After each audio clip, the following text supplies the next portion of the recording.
Hello and welcome to my YouTube channel today. Good day.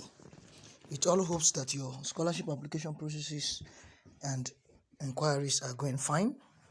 Today I'll be teaching you how to write cold mail, and in a short moment we'll be getting into the cold mail samples and you get to get the structure. Right.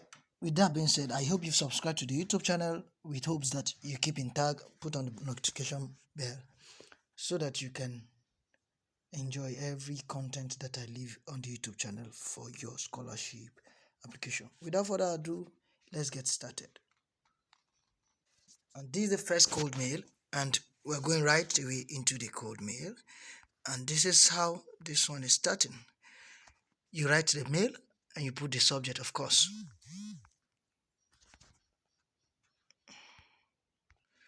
Yes, and here's it. This will sample cold mail for biology, maybe application towards biology. Now, the subject: exploring research opportunities in environmental remediation, seeking guidance at.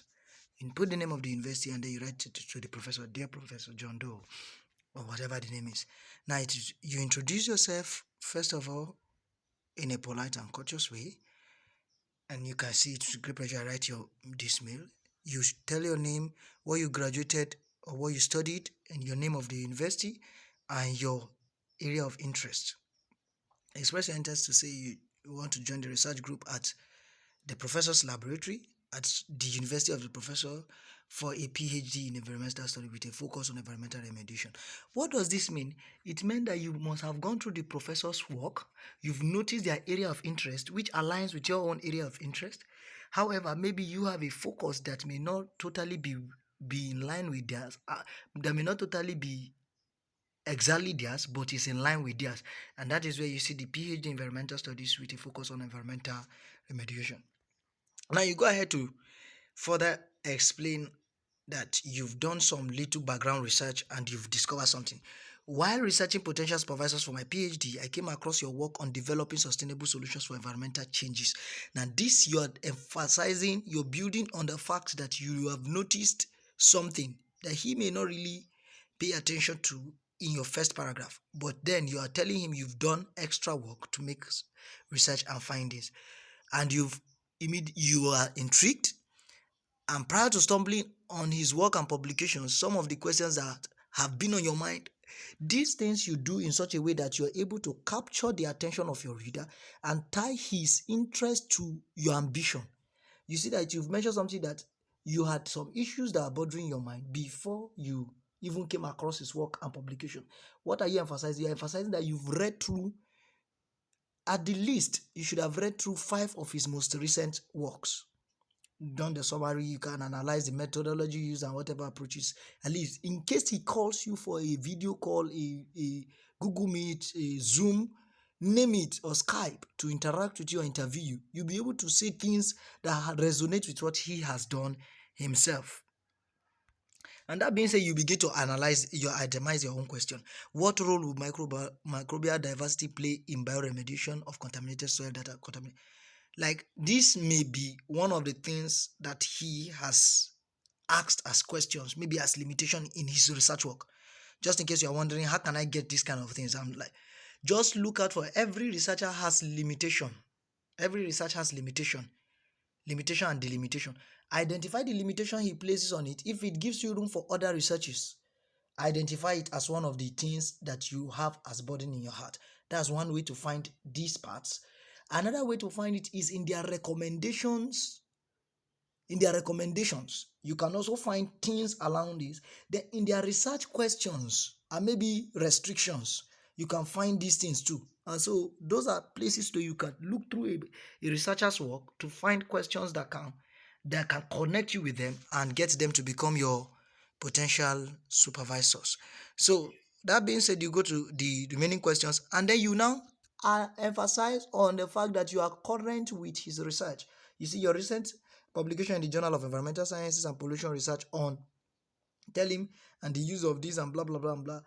Answer some of the questions on your mind, and his extensive experience in this field is an asset you wish to learn from. Now, no man will allow himself not to be valued, and no man dislike praises. So when you tell him you want to learn from him, it's like, oh, so I am actually what a model. And by the time you hear that, it's a plus for you to win. He said that, okay, this person is going to be honoring me, he's going to be respectful, he's going to be submissive and obedient. A lot of things go into that little line. Now you begin to tell him you believe his research aligns with your research interest, and you are confident that working under his guidance will provide you with the necessary skills and knowledge to pursue a career in environmental remediation. Now, that being said, you've come to the end of your cold mail. What then would I advise you? Eh, you will need to make some attachments. One is to have your resume attached. Two is your transcript. This can be unofficial, this can be official, whichever one you have. Attach it for his review, and then you tell him you are open to discuss your qualification and research interests with him at any given time. You believe that his research group offers a unique opportunity for you to realize your. Now, look at this last paragraph again. When you look at it, you see that is a repetition of you learning from him. You are connecting dots that, though they are salient, they are very crucial. And I hope that you're able to look through this. Of course, you know how to end your letter very well. Best regards, your name, and you're good to go.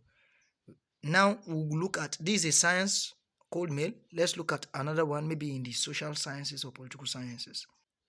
Now, welcome again to the political sciences cold mail letter writing or cold mail writing. Now look at, see, cold mail sample 1, political science. Now, your subject is enthusiastic inquiry regarding research opportunities in classic and jurisprudence lab at UCLA.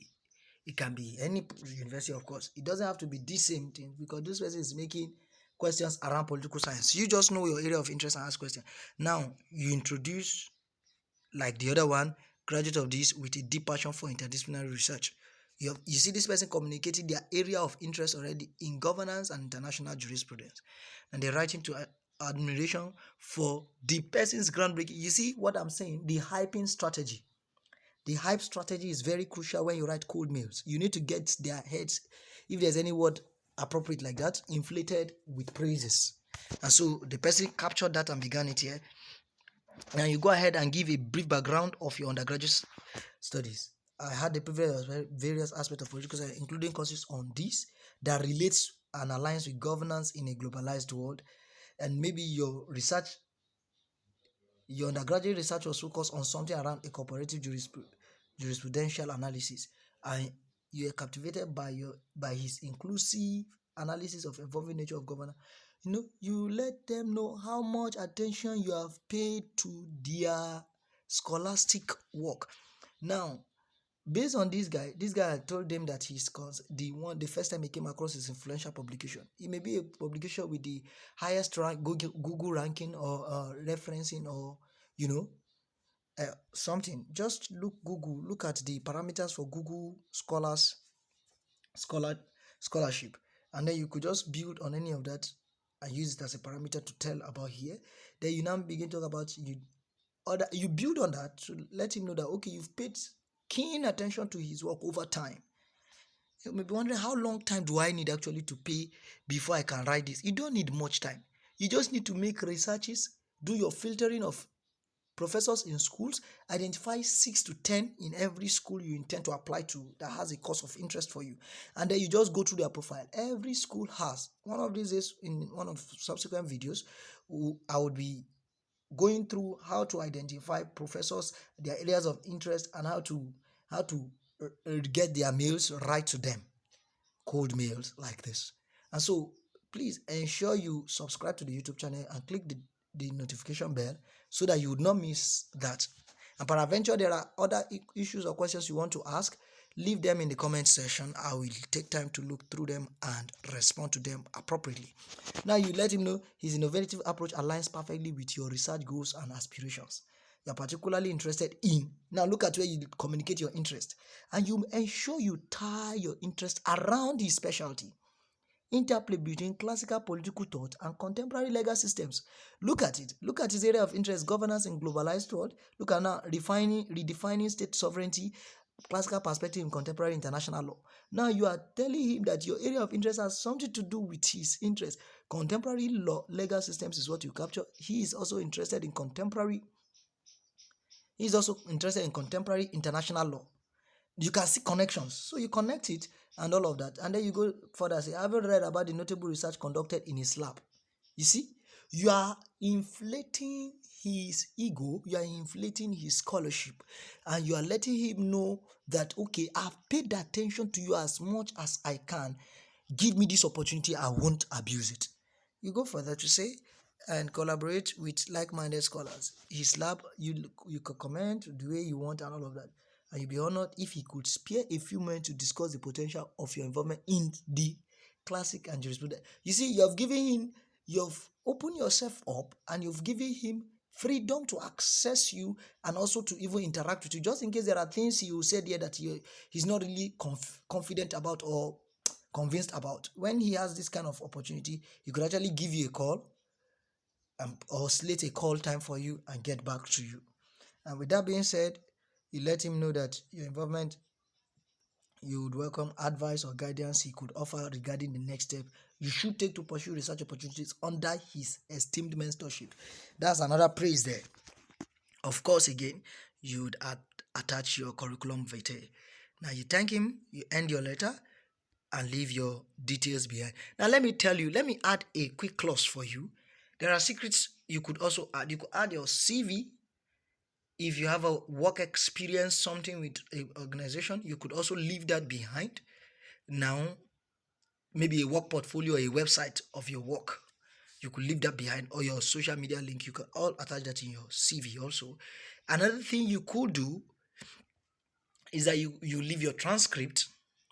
Now, additionally, if you have international language proficiency tests, you can leave those ones too and the links to them in maybe your CV or just as attached document in PDF format and send them to him.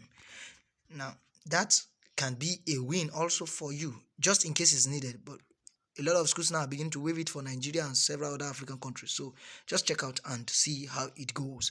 That being said, let's look at one more template and we'll be done for the day. Okay, so this template is for public health. It's a cold mail for public health. As you can see, it's number 5. Now, inquiry regarding pursuing public health focus epidemiology studies in the University of British Columbia, UBC. Now, you're writing to Professor Briggs, of course. Now, you let them know all of that. It's the same format to start with. There's a greeting. Now, you let them know you are done with whatever degree you're done with that you want to use to. Further here, from the university, of course, introduce yourself. The format is, there's a salutation, there's a introduction about you, there's a focus of interest, there is a personal research about you from your end about the supervisor or the intended prospective instructor, which is the professor you're writing to. During my exploration of renowned institutions offering exceptional programs in epidemiology, the University of British Columbia stood out, and your extensive expertise in epidemiology of infectious diseases as showcased in your notable publication. Understand, you see that you're proving that actually I've gone through your profile, I've seen what you're doing, and one of your publication that stands out for me is this, and so I am contacting you on that basis. Now you go further again to tell them the relevance and practical implications of their work aligns perfectly with your research interests and aspirations. When they see this, they know, okay, this person has been paying attention to me. It may not be so soon, it may not have, it's not that easy to comb through the internet and then look through people's profile and pay attention to the details of their work. But I want to make a quick disclaimer again. Please, when you write this and you give room for calls, which we will see towards the ending of this letter or mail, ensure you go and you go and start studying the methodology and the approaches and what you may identify as problem with some of the publications you identify here, so that in case you're called or you're slated for a quick meeting, maybe, okay, the person just replies you fortunately almost immediately and tells you, will you be free in the next 3 hours for a call? You will not say, is that 3 hours period you are trying to use to check and understand, and then you're combing through and you're stressing your mind. No. So while you do this, also make sure that you actually run through 3 areas of interest. 1, their research problems. 2, their research methodology. And 3, their findings, conclusions, their finding, recommendations, and conclusions. Those are the hallmark of whatever research they will undergo. So every other thing you can go through the background of the study, you can go through just for the formalities, and you have cumbersome ideas to buttress your point while you converse with the person. So you can see the person, you can then go ahead, Columbia British deal setting for me to, I particularly excited about the opportunity to engage in research projects that integrate epidemiological methods, statistical analysis, and population health interventions under your esteemed guidance. This is another praise here. Now, to provide a comprehensive overview of my qualification, I have attached my curriculum vitae which outlines my academic achievements, clinical experiences, and research involvement. You see what I just mentioned earlier?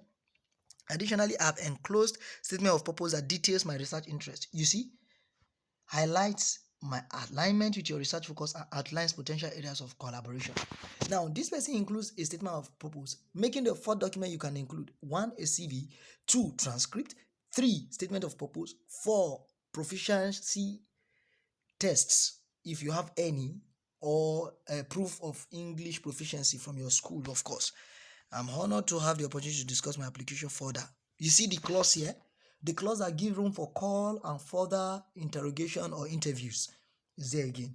You round up your letter. Thanks for considering, and you round up. Contact information, your CV and statement of purpose is attached. You can put this emphasis. But in case you have other documents you attach, you can highlight all of them. This same strategy can go for whichever one. This is not just to say, okay, it's public health that has this. You can use this format of listing the whole 4 under a biology, under social science, political science, geography, earth science, environmental science, arts, languages, and all of that. So, with that being said, I hope that this helped to resolve the issue around writing cold mails to intended professors. Thank you for watching, and see you in the next video. Make sure you subscribe to the channel and put on the notification bell. Leave comments and questions and share to friends or individuals that it may be of help to. See you.